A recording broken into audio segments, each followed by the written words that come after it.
Testing, testing. 1, 2, 3. I'm Cheyenne Nicole, and this is my channel.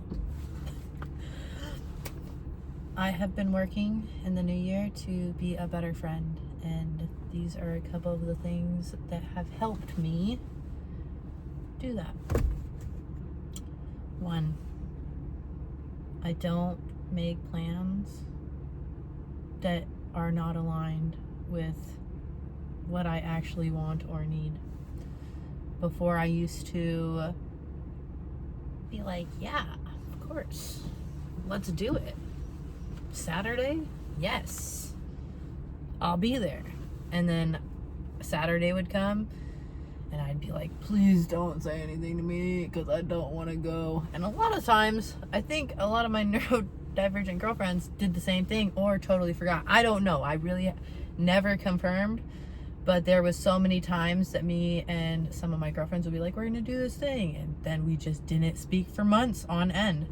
Now, if I make plans with someone, it's I'm doing this thing. We are doing this thing. Unless if they bail, that's another story. That's them. I don't make them feel bad or anything. Cool beans. But if I have a friend that does make plans and we make plans and they reach out to me, like recently I had a friend ask me to go to an event months in advance, so I planned to take off work that day. I take off work, months go by, we don't talk at all, and I'm excited. I'm super excited.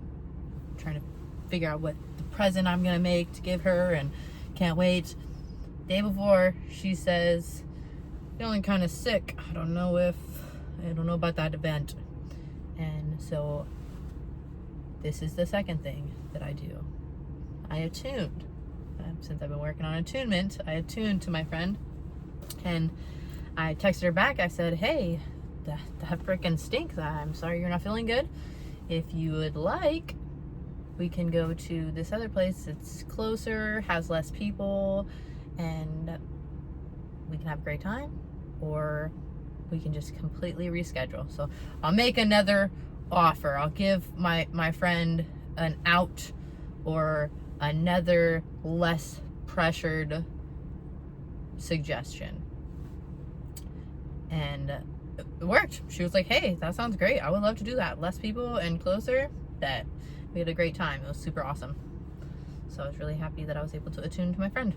Another thing that I do to help my relationships. Another thing I do, I'm someone who, my capacity sometimes is up here and sometimes is down here, and I have not figured out that balance yet. So something I do is I will, when I reach out to a friend, specify, like I have a question, or I need advice, or I'll just share something, about my day or my week and ask them about theirs.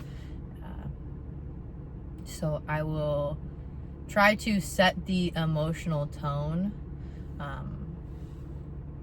before. So if they know I'm going to ask a question, then they can prepare themselves. Or if I want to call them or talk, I will tell them prior, like, hey, when you get time, can we go have a call or a talk?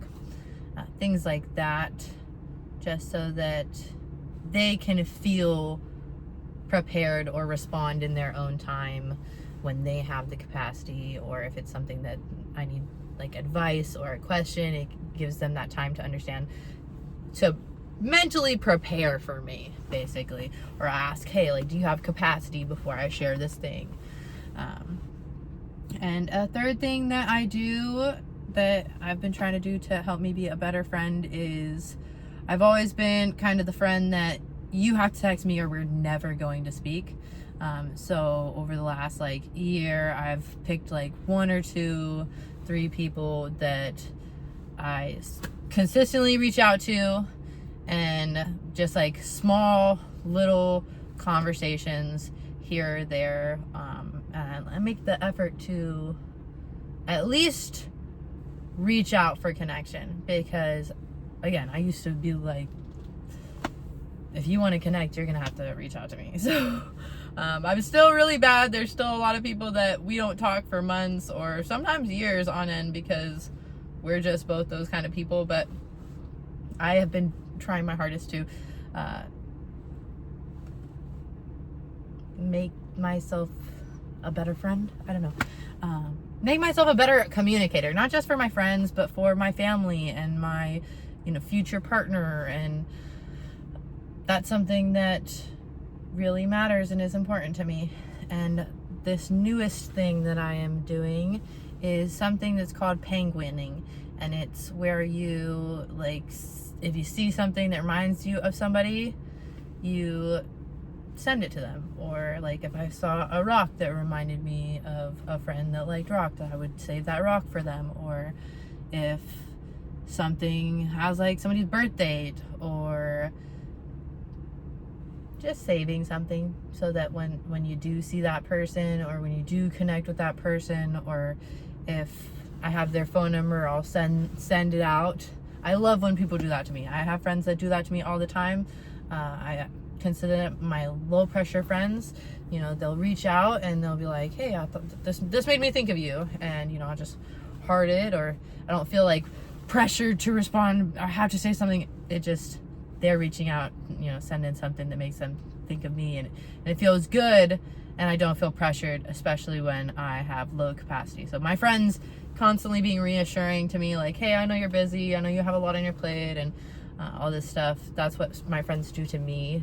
That helps me feel just held. Like, I appreciate them not only holding space for me and to remember me, but also to like help my emotions. When I feel like anxiety, they remind me, like, I don't have to feel anxiety or pressure. And I just make it a habit to keep people in my circle that continue to remind me of that, because I do have a tendency to feel guilty or feel bad or feel shame or something, like I'm not doing good enough or being good enough. That it really helps to have people that consistently are like, I love you, right? I got you, right? It's no love lost. We're always rocking, and we do be always rocking, so I love you guys. I'm sure I have a bunch of messages, so if I haven't messaged you and back and you are one of my friends that's watching this, look, hold me to it, call me out, I'm all good for that. So love you. See you in the next video. Bye.